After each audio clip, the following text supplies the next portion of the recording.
ଯେ ପ୍ରଭୁ ମୋର କଣ ଭୁଲ, ମୁଁ ତ ସମାଧିରେ ବସିଥିଲି, ମୁଁ ତ ଈଶ୍ୱରଙ୍କୁ ଭଜନ କରୁଥିଲି ନା।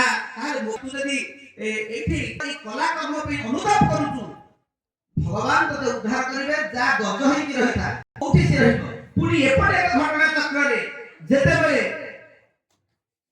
ଦେବଳ ଋଷି ସ୍ନାନ କରୁଛନ୍ତି, ସେଇ ସମୟରେ ହୁ ହୁ ନାମକ ଏକ ଗନ୍ଧର୍ବ ସିଏ କଣ କରିଛି ନା ପିଲାଙ୍କୁ ନେଇ କରୁଛି ଗଣ୍ଡୁକି ନଦୀ କୂଳରେ। ଯେତେବେଳେ ସେମାନଙ୍କୁ କୌତୁକ ବା ସେମାନଙ୍କୁ ଆଶ୍ଚର୍ଯ୍ୟଚକିତ କରିବା ପାଇଁ ପାଣିରେ ଡୁବ ମାରୁଛି, କିଛି ସମୟ ପରେ ଆଉ ଗୋଟିଏ ସ୍ଥାନରେ ବାହାରୁଛି। ଏପଟେ ଦେବଳ ଋଷି ସୂର୍ଯ୍ୟଙ୍କୁ ଜଳ ଦାନ କରୁଛନ୍ତି। ସେଇ ସମୟରେ ସେ ଯାଇକି ବୁଡ଼ି ବୁଡ଼ି ବୁଡ଼ି ବୁଡ଼ି ଋଷିଙ୍କର ପାଦ ଧରି ପକେଇଛି। ଋଷି ବିଚଳିତ ହୋଇଛନ୍ତି, ତାଙ୍କର ହାତରୁ ଜଳ ପଡ଼ିଯାଇଛି। ଅଭିଶାପ ଦେଲେ, ଯେଭଳି କୁମ୍ଭୀର ଭଳି ତୁ ଜଳରେ ବୁଡ଼ି ବୁଡ଼ି ଆସିଛୁ, ତୁ ନଗ୍ର ହେଇଯା, କୁମ୍ଭୀର ହେଇଯା, ମଗରମଚ୍ଛ ହେଇଯା। ଅଭିଶାପ ପଡ଼ିଲା। ପୃଥିବୀ ଠାରୁ ଅନେକ 10 ଲକ୍ଷ ଯୋଜନ କୋଶରେ ଆଉ ଏକ ଗ୍ରହ ରହିଛି। ସେଇଠାରେ ଗୋଟେ ତ୍ରିକୁଟ ପର୍ବତ ରହିଛି, ଯେଉଁ ପର୍ବତର ଓସାର ଲମ୍ବ, ଯାହାର ଦୈର୍ଘ୍ୟ ପ୍ରସ୍ଥ ଉଚ୍ଚତା ସବୁ 10 ଲକ୍ଷ ଯୋଜନରେ। ସେଇଠି ଏକ ସରୋବର ରହିଛି, ସେଇଠି ରହିଲା କୁମ୍ଭୀର। ସେଇ ପାଖରେ ତ୍ରିକୁଟ ପର୍ବତରେ ରହିଲା ଆମର ଇନ୍ଦ୍ରଦ୍ୟୁମ୍ନ ରାଜା ତପସ୍ୟା ଇନ୍ଦ୍ରଦ୍ୟୁମ୍ନ ରାଜା ଅଭିଶାପ ପାଇ ଗଜେନ୍ଦ୍ର ହେଇଛନ୍ତି ହାତୀ। 10,000 ହାତୀର ପରାକ୍ରମ, ଦନ୍ତ ହାତୀ। ସେ ତାଙ୍କର ଅନେକ ସ୍ତ୍ରୀ ମଧ୍ୟ ଅଛନ୍ତି, ହସ୍ତିଣୀ ଅଛନ୍ତି, ଛୁଆ ପିଲା ଅଛନ୍ତି। ସେମାନଙ୍କୁ ନେଇ ମଦମତ୍ତ ହୋଇ କେତେ ଡାଳ ପତ୍ର ଭାଙ୍ଗି ଜଙ୍ଗଲ ଭୂମିକୁ ପ୍ରକମ୍ପିତ କରି ଆସିଛି ଜଳ କ୍ରୀଡ଼ା କରିବାକୁ। ସେହି ସମୟରେ ଏଇ ଯୋଉ ଅଭିଶାପଗ୍ରସ୍ତ ହୁ ହୁ ଗନ୍ଧର୍ବ କୁମ୍ଭୀର ହେଇକି ଅଛି, ଧରିଛି ପାଦକୁ ଯେତେବେଳେ ଧରିଛି, ସେ ଟାଣୁଛି, ହାତୀ ଖାଇଯିବ। ହାତୀ ମଧ୍ୟ ମହାବଳବାନ, ସିଏ ଟାଣୁଛି, ଏମାନଙ୍କୁ ବାହାରକୁ ପଳେଇ ଆସିବ କୁମ୍ଭୀରକୁ ଧରି। ସେ ଚିତ୍କାର କରୁଛି, ତାର ସ୍ତ୍ରୀ, ତାର ପୁଅ, ସମସ୍ତେ ଆତ୍ମୀୟ ସ୍ୱଜନ ସମସ୍ତେ ଟାଣୁଛନ୍ତି। ହେଲେ ପାଣି ଭିତରେ କୁମ୍ଭୀର ଖୁବ୍ ବଳୁଆ। ଏପଟେ କୁମ୍ଭୀର ଟାଣୁଛି, ଏପଟେ ହାତୀ ଟାଣୁଛି ଶୁଖିଲାକୁ ଆସିବା ପାଇଁ, କୁମ୍ଭୀର ଟାଣୁଛି ଆହୁରି ଜଳକୁ ନେଇ ତାକୁ ଖାଇଯିବା ପାଇଁ। ଏଇ ଭିତରେ ସେ ଡାକୁଛି, କିଏ ଆମର ଗଜ ସ୍ତୁତି କରୁଛି, କାଶୀ ଭାଇ ଟିକେ କୋଳ ଧରିବା। ଜୟ ଜୟ ଲକ୍ଷ୍ମୀ କାନ୍ତ ହେ, ଜୟ ଶ୍ରୀ ଜଗନ୍ନାଥ, ତାର ପାରେ କୋଟି ବ୍ରହ୍ମାଣ୍ଡ,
এইভাবে ভাবে গজ ডাকুছি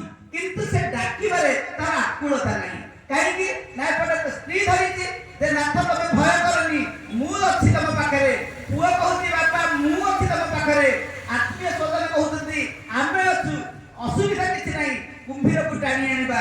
ଏଇମିତି 10,000 ବର୍ଷ ହାତୀ ଆଉ କୁମ୍ଭୀରଙ୍କ ଭିତରେ ଲଢ଼େଇ ଲାଗିଲା।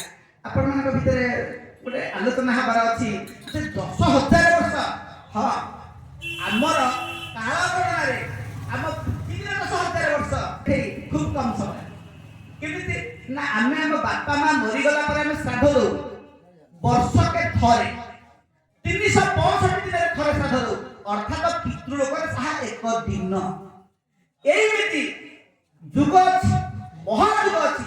10,000 ମହାଯୁଗରେ କଶ୍ୟପଙ୍କର ଏକ କଳ୍ପ, ଯାହାକି ମାନବ ସଭ୍ୟତାରେ 432 କୋଟି ବର୍ଷ ଏବଂ ସୃଷ୍ଟିକର୍ତ୍ତା ବ୍ରହ୍ମାଙ୍କର ଏକ ଦିନ। ଏଭଳି କାଳ ଗଣନାରେ ଯୋଉଠି କମ୍ ସମୟ ଚାଲିଥିଲା ଯୁଦ୍ଧ ବା ଓଳିଏ ଲାଗିଥିଲା ଯୁଦ୍ଧ, ସେଠି ପୃଥିବୀରେ 10,000 ବର୍ଷ। ତେଣୁ ସେଇଠି ଯେତେବେଳେ ଯୁଦ୍ଧ ଲାଗିଛି, ବେଳକୁ ବେଳ ହସ୍ତି ଅବଶ ହେଇ ପଡୁଛି, ଉଦ୍ଧାର ପାଇପାରୁନି। ସମସ୍ତେ ଝିଙ୍କିଲା ଝିଙ୍କି ଭିତରେ ଯେତେବେଳେ ପାରିଲେନି, ଝିଅ ମାନେ ଛାଡ଼ିକି ଗଲେ।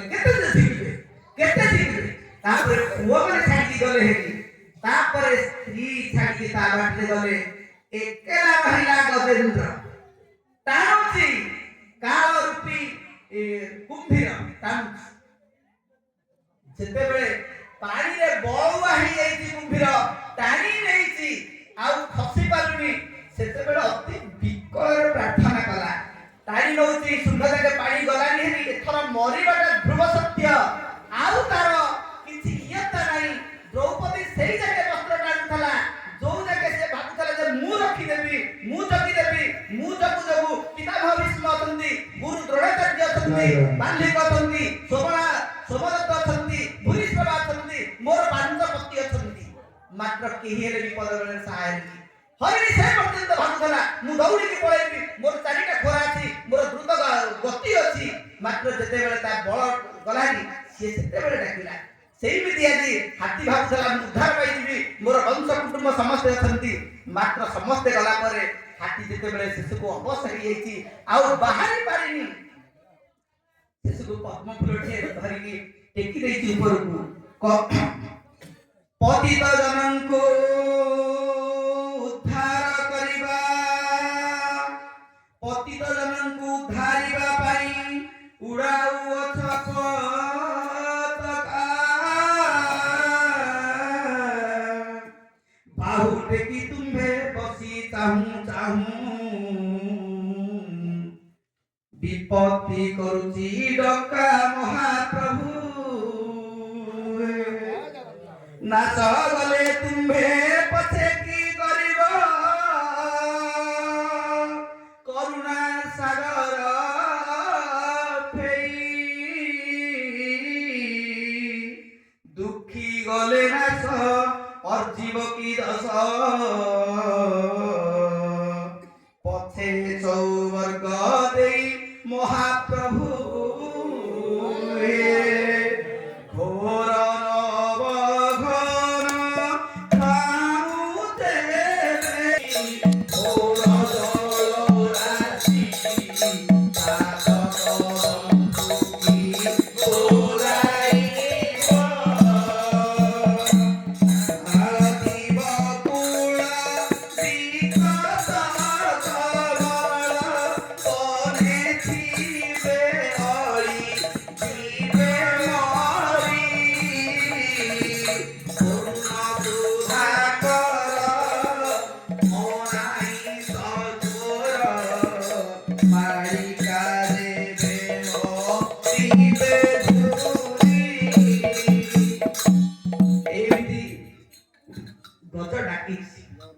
ସେଇଠି ଜଗନ୍ନାଥ ମହାପ୍ରଭୁ ଚକ୍ର ପଠେଇ ନକ୍ରକୁ ବିନାଶ କରିଛନ୍ତି।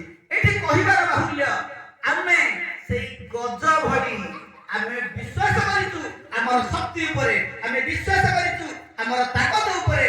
ଆମ ପୁଅ ଅଛି, ଝିଅ ଅଛି, ସ୍ତ୍ରୀ ଅଛି, କୁଟୁମ୍ବ ଅଛନ୍ତି, ଆମ ଗାଁରେ ଅମକ ସାହୁକାର ଅଛି, ଦରରେ ପଡ଼ିଲେ ପଇସା ଦେଇଦେବ। ଯେତେବେଳେ କାଳ ରୂପୀ କୁମ୍ଭୀର ଆମକୁ ଟାଣିବ, ବାର୍ଦ୍ଧକ୍ୟ ହେଇଯିବ, ବଳ ଖସିଯିବ, ସେତେବେଳେ ଏଇ ଜଞ୍ଜାଳ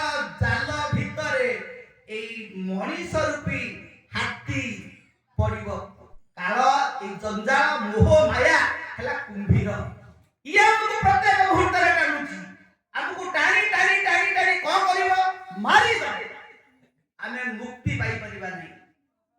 जितेबेले आमे आकुल चित्तरे विकल प्राणरे समर्पण भाव नै महाप्रभुकर पदार बिंदरे सेही भक्ति पद्म को धोई दबा सेतेबेले महाप्रभु आपण ही नेबे रक्षा कर देबे गजक रक्षा कला भली आउ आम बଳରେ जे पर्यंत आमे डाउथबा तो स्त्री पिला ए रक्षा करिबे जे जा बाटरे गजक छाडी तार आत्मीय सोदन चाली गला भली समस्ते जे जा बाटरे चली जिबे भगवान के पाखरे आमर भक्ति सेही भली अतुल रहू सेही दशा न आसु पाद पद्म रे आमर भक्ति नैवेद्य अर्पण रहू। जय जगन्नाथ।